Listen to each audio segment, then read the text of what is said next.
দর্শক দেখেন এখানে কি আছে, দেশ থেকে পেপলি পাতা নিয়ে এসেছিলাম, আপনারা কি বলেন আমি জানি না। এখানে আমি তো ভীষণ পছন্দ আমার, এটা আলাদা একটা বাড়তি সেন্ট আছে, এটা খুবই ভালো লাগে। তো আমি এখন মাছ দিয়ে রান্না করব। আর এর ভিতরে আছে কিছু পুঁই শাকের ডাঁটা। তো এই পুঁই শাকের ডাঁটাটা এই এখানকার এই পেপলি পাতার তেঁতোটা একটু কমাবে।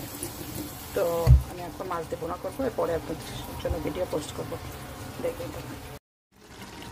পেপলি শাক দিয়ে আর মাছ দিয়ে ঝুড়ি ঝুড়ি করে রান্না করতেছে।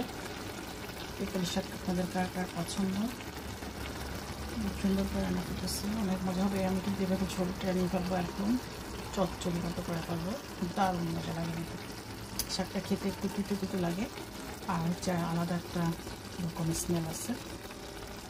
তো যারা এটা পছন্দ করে তাদের জন্য অনেক অমৃত, আর যারা খেতে পারে না তাদের জন্য ভালো না, তারা পছন্দ করে না। কিন্তু এটা অনেক উপকারী শাক, খেয়ে দেখবেন, অভ্যাস করবেন খাওয়ার, ভালো জিনিস খাওয়ার। আমি তো ভালো যে জিনিস, উপকারী জিনিস ভালো না লাগলেও খাই। তো ভালো থাকেন, আসসালামু আলাইকুম। ফাইনালি হয়ে গেল আমার পেপলি শাক দিয়ে আর পুঁই শাকের ডাঁটা দিয়ে মাছের চচ্চড়ি, মাছের চচ্চড়ি।